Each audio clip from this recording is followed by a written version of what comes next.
Here we go. So this is our Attorneys in Heels Network interview series, and today we have our bankruptcy attorney in Heels, and her name is Joanne Sanchez with Sanchez Baltasar Attorneys, and she is here to tell us about what she does and the importance of it and how she can help. So thank you for being here, Joanne. Thank you for having me.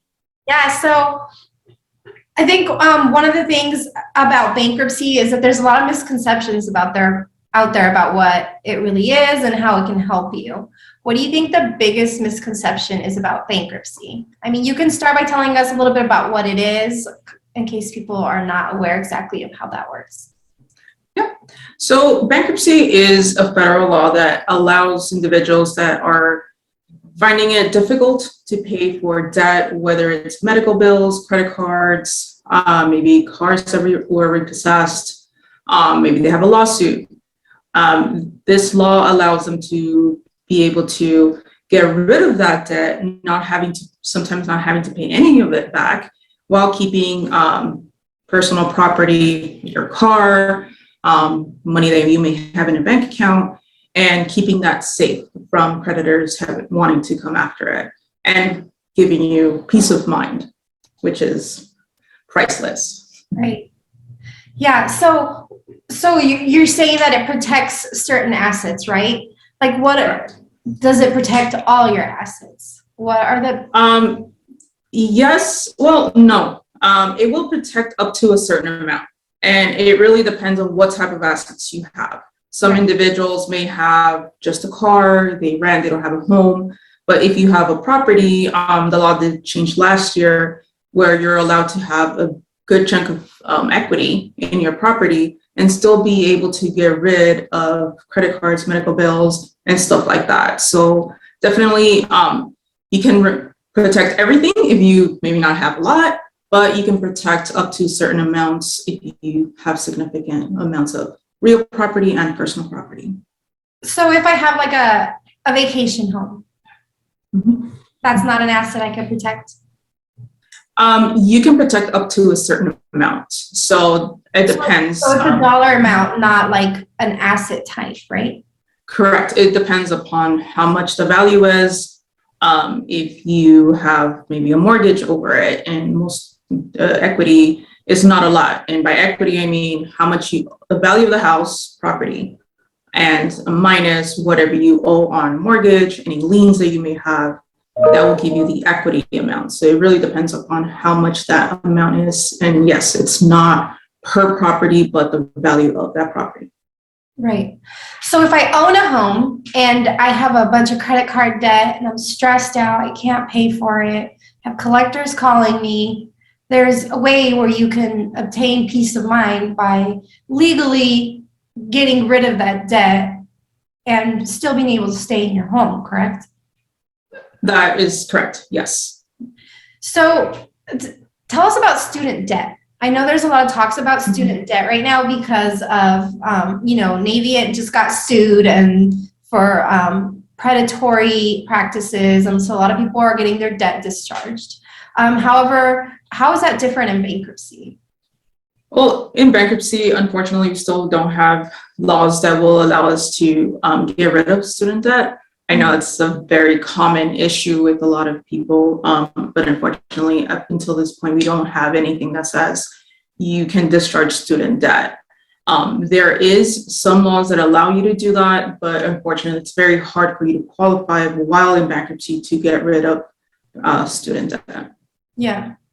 So what is the most common type of debt that you guys help discharge? Credit cards. Unfortunately, we've seen in the last 7-8 months a lot of individuals being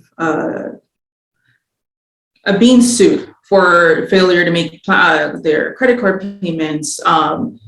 A very common is creditors coming after individuals that had a car repossessed. Now, if the car was sold by the dealer, which many times it was, they'll come after the individual for the difference. Now, a lot of people say, hey, you know what, I already gave it up. Unfortunately, that individual is liable for the difference on that loan.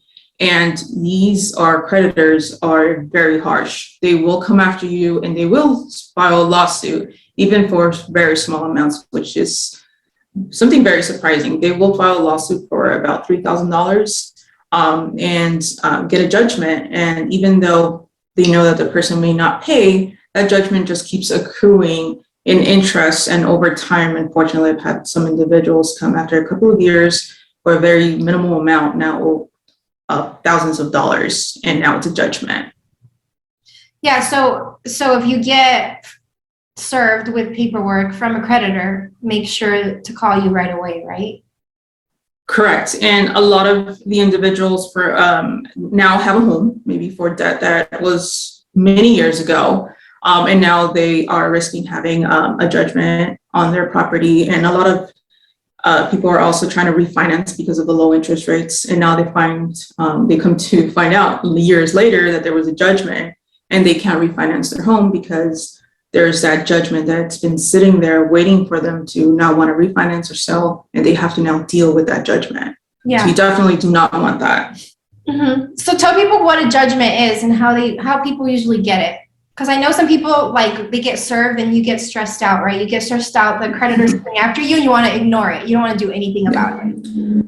Unfortunately, that happens too many times. Someone gets knocked on the door and they get served with some documents, and it says, hey, you've been sued and you have 30 days to file a response. A lot of individuals say, hey, it's a credit card. I know I owe it. I can't really do much about it.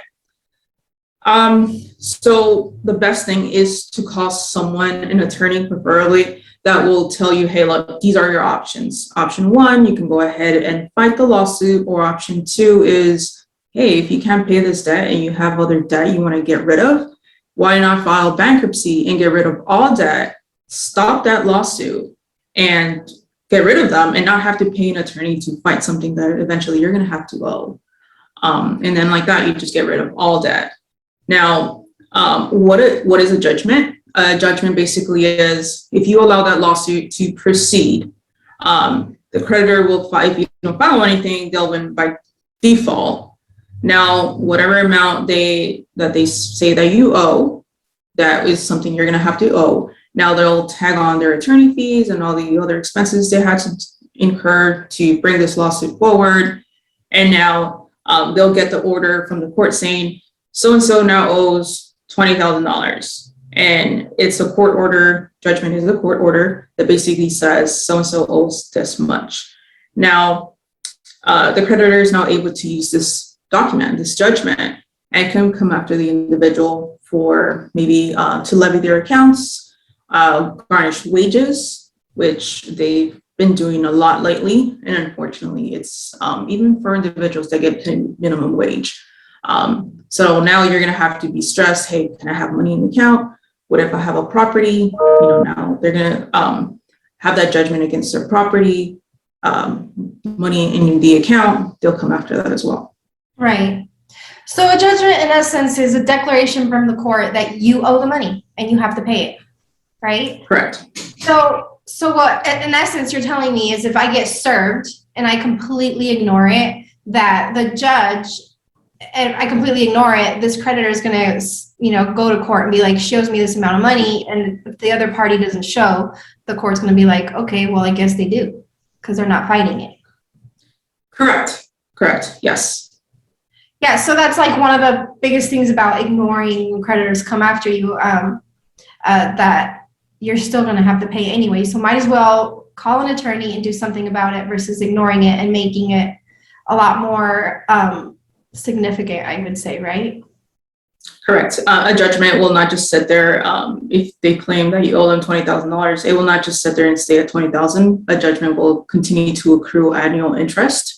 So that $20,000 in a few years may be a lot more money. So definitely not something you should ignore. Yeah. So what's a misconception about debt? I know a lot of people say, oh, well, it's been 7 years. They can't come after me. Unfortunately, that's a very big misconception. A lot of individuals think of bankruptcy as a, no, I don't want to do that because it's going to look bad on my record. I'm sorry to tell you that a lot of this credit that's been sitting on your credit report is ruining your credit over time, right? A lot of the things that people don't understand is if you come to a creditor and say, hey, look, I want a car. I want to get this car on a loan. They're going to look at your credit and they're going to see this bunch of credit that you haven't paid in a long time. And they'll say, well, I'm going to come last after all these creditors that have already given you credit. I'm going to come last. So unfortunately, they'll give you credit, but at very high interest rates. And unfortunately, a lot of people, they need a car. They'll have to pay that very high interest rates. And for a standard, let's say a Kia, they're paying $500, $600 a month because of their bad credit. Now, with bankruptcy, you'll file bankruptcy and you'll get rid of that credit. And once you're done and you have that discharge, creditors are more willing to give someone like that has no more debt.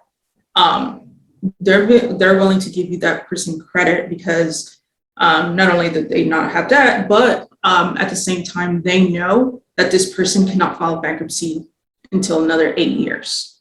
And their ability to now come after you should you not pay is higher. So they're going to be priority in the line of creditors versus coming 10th, 11th place. Yeah, so whereas people think, well, I'm going to have this bankruptcy on my credit and I'm not going to be able to get this car, having the bankruptcy actually helps them because they don't have all of those credit cards in front of what the loan on their car would be. So then the lender for the vehicle would be more likely to actually give them the loan for the car, right?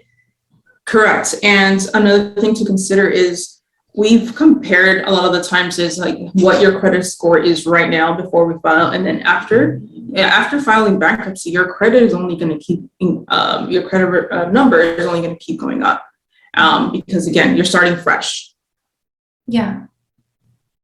So when you declare bankruptcy, they don't necessarily take the equity of your home, or does it matter?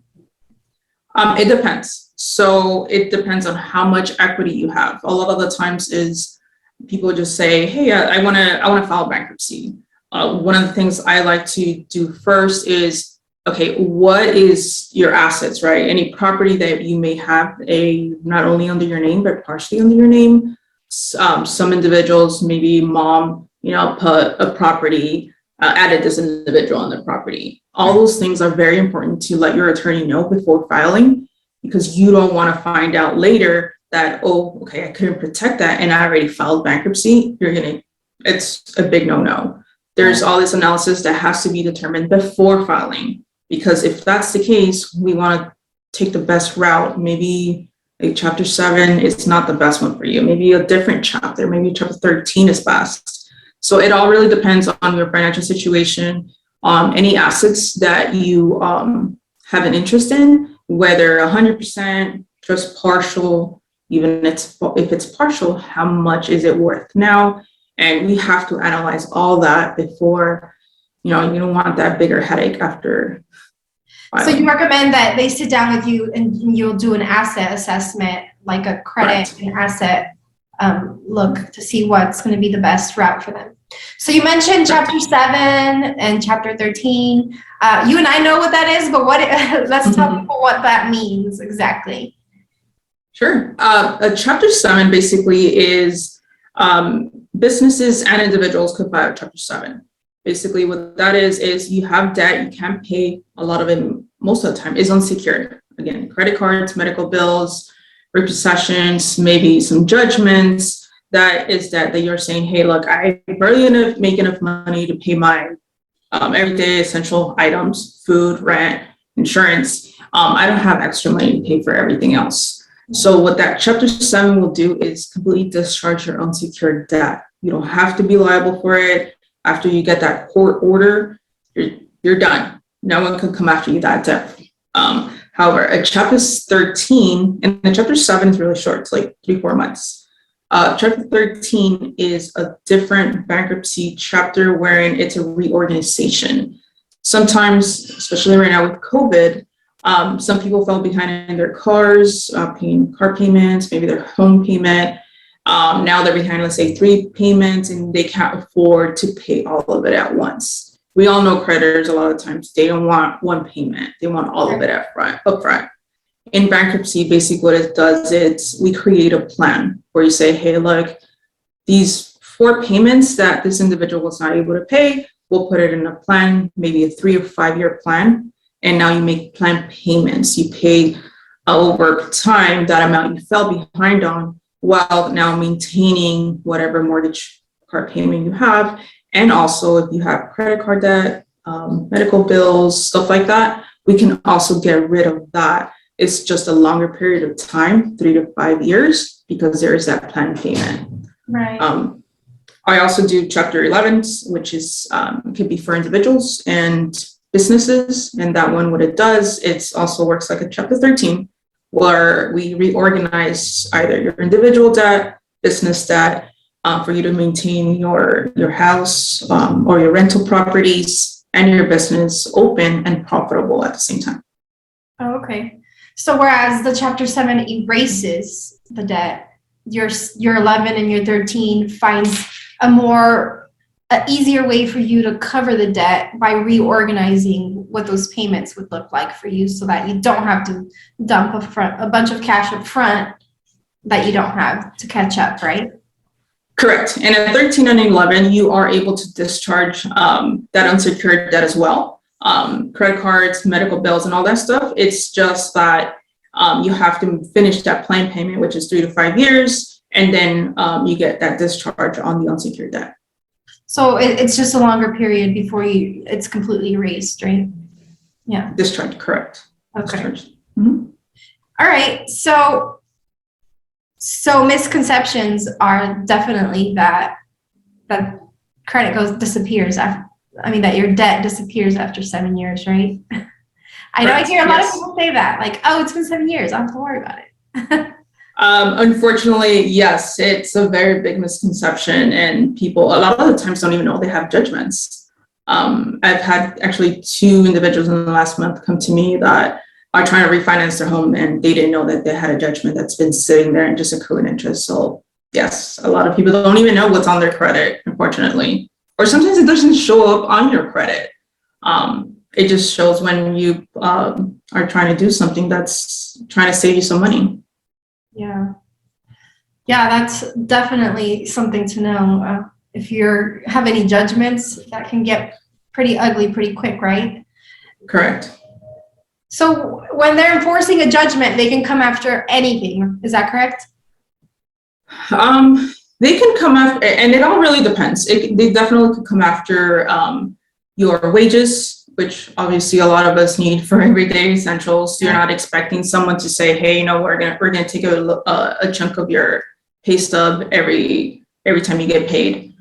They can come after money that maybe you're saving and you don't have it in a retirement. Maybe you just have it in a checking account. They'll come after that as well. A lot of times people are saving money for a vacation that that they've been planning on for a while. And yeah, they'll come after items that unfortunately it's not expected. You brought up a good point. 401ks. I don't even know. Like, if I have a 401k, can creditors come after my 401k? It depends. A lot of the times, when you file bankruptcy, all of that is protected. Yeah. As long as it's a 401k. If it's in a how it's labeled in your account. Unfortunately, some people have it in just a savings account. Yeah. They can come after that. But if it's in a 401k and a Roth IRA, in a pension plan account that's labeled that way, then it's protected. Yeah, that's good to know. So don't stuff your money in your savings account. If you're actually saving for retirement, put it in a valid retirement plan, a 401k or a Roth IRA if it's after-tax money, or a 403b if you're a teacher or a service member. That's actually really good to know, because I had never even thought about it, about whether or not they could come after your retirement. It's good to know that they can't, as long as you put it in the right place, right? Correct. Yes. Okay, so tell us about your services. What do you offer? How do you offer it? Do you guys do free consultations? Do you guys do like a low-cost consultation? We offer free consultations. A lot of the times, like I said earlier, some individuals don't know what they qualify for. Sometimes we'll get individuals to say, oh, I don't have anything of value. And then we start like asking all these questions. And it's like, oh, no, that property your mom put under your name, we have to look into how we can protect that. So definitely don't just go by, okay, I don't really have anything. Have an attorney, have someone that is hopefully an attorney that knows what they're doing to review your assets. Because again, the last thing you want to do is file bankruptcy. And once you're in it, it's really hard to get out of it. The trustee represents the interest of the creditors, not yours. And they will come after anything that they come after to now pay those creditors you're trying to get rid of. Yeah, and that's a really good point.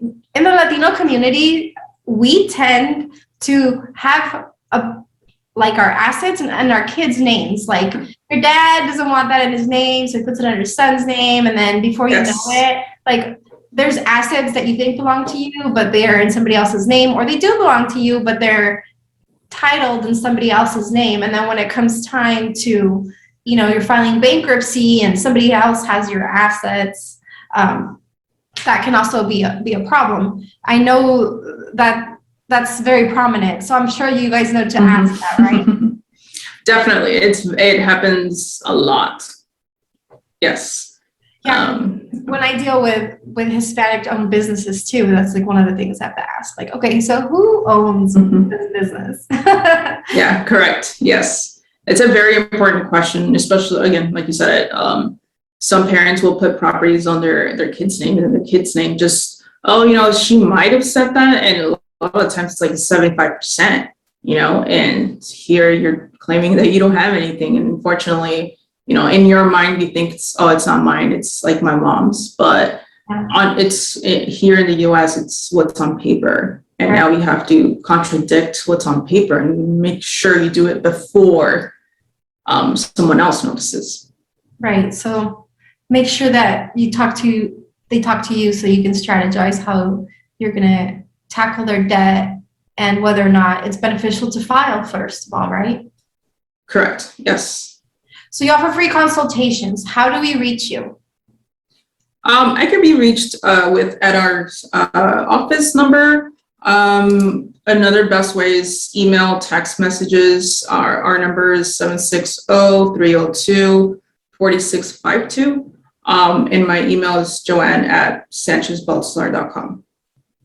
Perfect.